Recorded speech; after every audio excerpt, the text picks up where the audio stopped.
सभी को नमस्कार।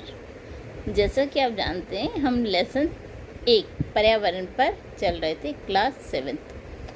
आज हम लेसन का भाग 2 बनाने जा रहे हैं। तो चलिए देखते हैं क्या क्या है इस लेसन में। वायुमंडल की परतों के बारे में देखिए, सबसे पहली जो परत है वो है क्षोभ मंडल। वो 0 से 16 किलोमीटर तक है। उसके बाद है समताप मंडल, ट्रोपोपाज से 50 किलोमीटर तक। उसके बाद मध्य मंडल, आप इस चित्र में देखिए, ये 50 से 80 किलोमीटर। फिर आयान मंडल 80 से 690 किलोमीटर तक है। फिर बाहरी मंडल 690 किलोमीटर से ऊपर है। तो सबसे पहले अब हम जो जान लेते हैं उसके बारे में, वो है क्षोभ मंडल। क्षोभ मंडल वायु की सबसे महत्वपूर्ण परत माना जाता है। वायुमंडल की सबसे निचली परत है, जिसकी ऊंचाई विषुवत रेखा पर 16 किलोमीटर और ध्रुवों पर 8 किलोमीटर। जीव जंतु इसी मंडल के द्वारा सांस लेते हैं और मौसम संबंधी सभी घटनाएं जैसे बादल, वर्षा इसी परत में होती है। जैसे जैसे इसकी ऊंचाई बढ़ती है, तापमान में कमी आती चली जाती है। क्षोभ मंडल परत को हम संवहन मंडल भी कहते हैं। चलिए अब हम चलते हैं अगली परत पर। अगली परत देखिए क्या नाम है, समताप मंडल। इसकी जो परत है ये 50 किलोमीटर की ऊंचाई तक फैली हुई है। इसके निचले भाग में 20 किलोमीटर की ऊंचाई तक तापमान में कोई परिवर्तन नहीं होता, जिसके कारण इसे समताप मंडल कहा जाता है, क्योंकि तापमान एक जैसा ही रहता है। समताप मंडल के ऊपर 50 किलोमीटर की ऊंचाई तक तापमान में वृद्धि होती है, जिसका कारण क्या है कि वहाँ पर ओजोन गैस है। ये जो ओजोन गैस है वो सूर्य की जो पराबैंगनी किरणें हैं उनका अवशोषण करके पृथ्वी को सुरक्षा देती हैं। अगर ये पराबैंगनी किरणें धरती पर आ जाएं तो मनुष्य को बहुत अधिक नुकसान दे सकती हैं। ओजोन परत जो फ्लोरो गैस है उसका जो ओजोन परत का जो नुकसान है वो फ्लोरो गैस की वजह से होता है, जो कि एयर कंडीशनर और रेफ्रिजरेटर से निकलती है।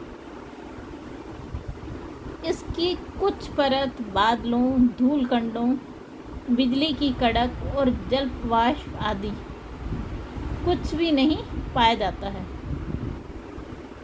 चलिए अगला देखते हैं मध्य मंडल। समताप मंडल से ऊपर क्या है, मध्य मंडल। इसका विस्तार 80 किलोमीटर की ऊंचाई तक है।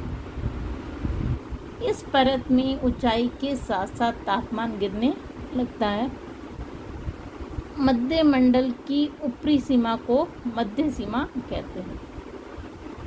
अब है आयन मंडल। देखिए, मध्य मंडल की सीमा से ऊपर 80 से 690 किलोमीटर की ऊंचाई तक जो है वो है आपका आयन मंडल। आयन मंडल में 3 परतें होती हैं, DEF, जो कि पृथ्वी से प्रेषित रेडियो तरंगों को परिवर्तित करके पृथ्वी पर वापस भेज देती हैं। जो आप रेडियो में समाचार कुछ भी प्रोग्राम देखते हैं वो सब इसी आयन मंडल में स्थित संचार उपग्रह की सहायता से होता है। चलिए इसके बाद हम अगली परत पर चल रहे हैं। अगली परत है हमारी बाहरी मंडल। देखिए, आयन मंडल से ऊपर वायुमंडल की सबसे ऊपरी परत है। इस मंडल में वायु काफ़ी विरल होती है। यह पृथ्वी की सतह से सबसे दूर स्थित है। इस मंडल का तापमान 5000 डिग्री सेल्सियस से भी अधिक पहुंच जाता है, परंतु उसे अनुभव नहीं किया जा सकता। वायुमंडल में हाइड्रोजन और हीलियम गैसों की ये जो बाह्य मंडल है इसमें हाइड्रोजन और हीलियम गैसों की प्रधानता होती है। अब हम जान लेते हैं वायुमंडल के लाभ क्या हैं। देखिए, सबसे पहली चीज़, इससे ऑक्सीजन मिलती है जो कि मनुष्यों के जीवित रहने के लिए बहुत ज़रूरी है। कार्बन डाइऑक्साइड मिलती है जो कि पेड़ पौधों के लिए ज़रूरी है। वायुमंडल में जो धूल कण विद्यमान होते हैं वो वर्षा के लिए अनुकूल दशाएं पैदा करते हैं। जो ओजोन परत है सूर्य की हानिकारक पराबैंगनी किरणों से सभी के जीवन की रक्षा करती है। तो वायुमंडल हमारे लिए बहुत ही महत्वपूर्ण है। इसी के साथ अपना ही लेसन ख़त्म हुआ। अगर आपको लेसन अच्छा लगा हो तो वीडियो को लाइक और चैनल को सब्सक्राइब ज़रूर करें। आप सभी का साथ जुड़ने के लिए बहुत बहुत धन्यवाद।